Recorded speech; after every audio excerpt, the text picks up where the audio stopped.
Hello everyone, আজকে আমরা যে বিষয়টি নিয়ে আলোচনা করব সেটি হলো পরিবেশের জন্য ভাবনা চ্যাপ্টারটি। এই চ্যাপ্টারটাকে মাধ্যমিকে 5টি মার্কস আছে, যার মধ্যে 1 মার্কের 3টে প্রশ্ন থাকে এবং 2 মার্কের 1টি প্রশ্ন। 2 মার্কের যে 9টি প্রশ্ন করতে হয় তার মধ্যে প্রথম যে প্রশ্নটি থাকে সেটি হচ্ছে এই পরিবেশের জন্য ভাবনা চ্যাপ্টার থেকে। দুটো প্রশ্ন থাকবে, তার মধ্যে থেকে একটা প্রশ্ন করতে হবে। এবার আমরা এখন বেশ কিছু ইম্পর্টেন্ট প্রশ্ন যেগুলো আসতে পারে মাধ্যমিক এক্সামে, সেগুলো নিয়ে আলোচনা করব।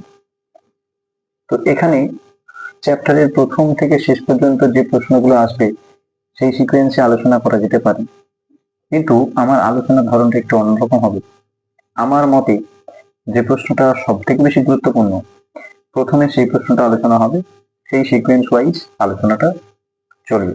তা আমার মতে সব থেকে বেশি ইম্পর্টেন্ট প্রশ্ন এইবারের মাধ্যমিকের জন্য সেটি হলো জীবাশ্ম জ্বালানি কি। এটা একটা প্রশ্ন। জীবাশ্ম জ্বালানি কি? জীবাশ্ম জ্বালানি হলো বহু যুগ ধরে, বহু বছর ধরে জীবের দেহাবশেষ। আচ্ছা, এখানে কেউ কেউ একটা ভুল করে কি না, উদ্ভিদের দেহাবশেষ, কেউ লিখে দিল প্রাণীর দেহাবশেষ। অ্যাকচুয়ালি উদ্ভিদের দেহাবশেষও নয়, প্রাণীর দেহাবশেষও নয়, উদ্ভিদ ও প্রাণী উভয়েরই দেহাবশেষ। অর্থাৎ এক কথায় যদি বলো তাহলে জীবের মধ্যে উদ্ভিদও পড়ে যায়, প্রাণীও পড়ে যায়।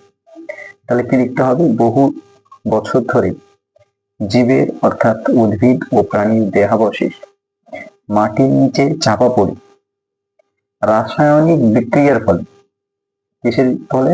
রাসায়নিক বিক্রিয়ার ফলে যে জ্বালানি তৈরি হয় বা উৎপন্ন হয় তাকে কি বলা হয়? জীবাশ্ম জ্বালানি। যেমন কয়লা। এটি হচ্ছে আমার প্রথম প্রশ্ন, যেটা আমার কাছে ইম্পর্টেন্ট মনে হয়েছে। এরপরের যে প্রশ্ন সেটি হলো অপ্রচলিত শক্তি বা নবীকরণ যোগ্য শক্তির ব্যবহারের বৃদ্ধি প্রয়োজন কেন, বা অপ্রচলিত শক্তি ব্যবহারের সুবিধাটা কি? প্রথম যে সুবিধাটি হলো সেটি হলো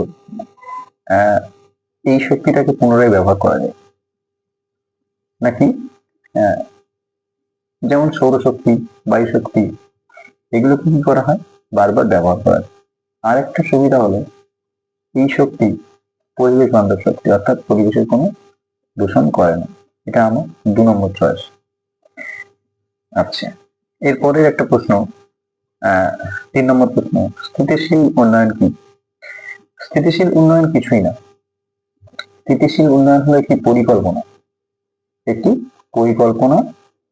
যে পরিকল্পনায় কি করা হয় না, প্রাকৃতিক সম্পদ। কেউ কেউ এখানে শুধু লিখে দেয় যে জীবাশ্ম জ্বালানির বর্তমানের চাহিদা পূরণ এবং ভবিষ্যৎ প্রজন্মের কথা মাথায় রাখা, কিন্তু অ্যাকচুয়ালি এভাবে বলা যাবে না। বলতে হবে কিভাবে? যে পরিকল্পনার মাধ্যমে প্রাকৃতিক সম্পদের মধ্যে তোমার জীবাশ্ম জ্বালানি চলে আসবে। প্রাকৃতিক সম্পদের বর্তমানের চাহিদা পূরণের পাশাপাশি ভবিষ্যৎ প্রজন্মের কথা মাথায় রাখা হয়, সেই পদ্ধতিটাকে কি বলা হয়? স্থিতিশীল উন্নয়ন। এটা আমার 3 নম্বর প্রশ্ন, মানে 3 নম্বর মত যেটা আসতে পারে। 4 নম্বর যেটা, সেটা হচ্ছে ওজোন স্তর ধ্বংসের 2টি ক্ষতিকারক প্রভাব লেখো।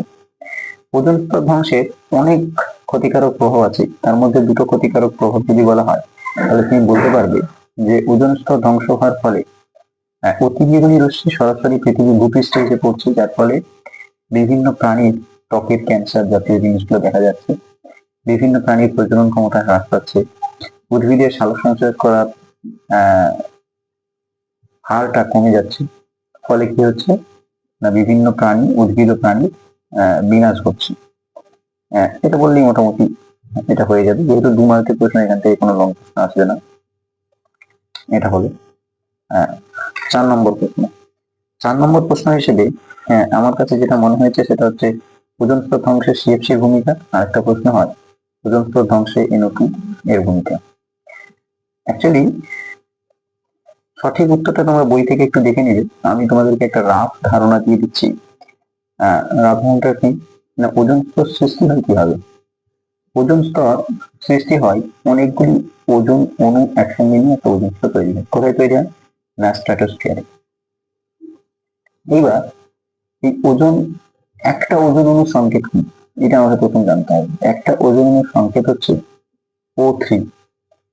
কিন্তু আমাদের প্রকৃতিতে অক্সিজেন আমরা কি হিসেবে পাই? না, অক্সিজেন গ্যাস হিসেবে, অর্থাৎ O2 হিসেবে, যেটাকে আমরা একটা অক্সিজেন অণু বলি। কোনো জিনিসই প্রকৃতিতে পরমাণু হিসেবে পাওয়া যাবে না, থাকে অ্যাকচুয়ালি অণু হিসেবেই থাকে। কিন্তু এখানে O3 গঠন হচ্ছে, তার মানে কি অক্সিজেনের সঙ্গে একটা অক্সিজেন পরমাণু বাইন্ড হচ্ছে, তবেই O2 প্লাস O যুক্ত হয়ে O3 তৈরি করবে। তাহলে আমাদেরকে প্রথম কি পেতে হবে? একটা অক্সিজেন পরমাণু পেতে হবে। এই অক্সিজেন পরমাণুটা আমরা কি করে পাই? অক্সিজেন পরমাণুটা হচ্ছে আগত যে অতিবেগুনি রশ্মি, সেটা অক্সিজেনের উপর পড়লে অক্সিজেন কি হয়? বিয়োজিত হয়ে গিয়ে কি হয়? অক্সিজেন পরমাণুতে পরিণত হয়। এই অক্সিজেন পরমাণু পরে অনুঘটকের উপস্থিতিতে অক্সিজেন গ্যাসের সঙ্গে, অর্থাৎ অক্সিজেন অণু অর্থাৎ O2 সঙ্গে যুক্ত হয়ে গিয়ে কি তৈরি করে? O3, আর তাপ উৎপন্ন করে। এভাবেই কি তৈরি হয়? না, ওজোন স্তর তৈরি হয়। এবার এই ওজোন স্তর ভেঙেও যায়, ভাঙছেও। ওজোন স্তর ভাঙতে সিএফসির ভূমিকা একটা গুরুত্বপূর্ণ ভূমিকা রাখে এবং NO2 গ্যাসও একটা গুরুত্বপূর্ণ ভূমিকা রাখে। এবার আমরা ওজোন স্তর ধ্বংসে সিএফসির ভূমিকা কি আমরা জানার চেষ্টা করব। এবার ওজোন স্তর যখন গঠন হচ্ছে তখন কি হচ্ছে? না, অক্সিজেনের সঙ্গে অর্থাৎ O2-র সঙ্গে অক্সিজেন পরমাণু অর্থাৎ O যুক্ত হচ্ছে। ঠিক একই ঘটনা ঘটবে, তার বিপরীত ঘটনা ঘটবে যখন ওজোন স্তর ধ্বংস হবে। ওজোন স্তর ধ্বংস হওয়ার সময় কি হবে? না, O3 ভেঙে গিয়ে O2 আর অক্সিজেন পরমাণু তৈরি করবে। কিভাবে হবে? না, CFCl3 গ্যাস, ইউভি রশ্মি আসবে, সেটা থেকে কি হবে? CFCl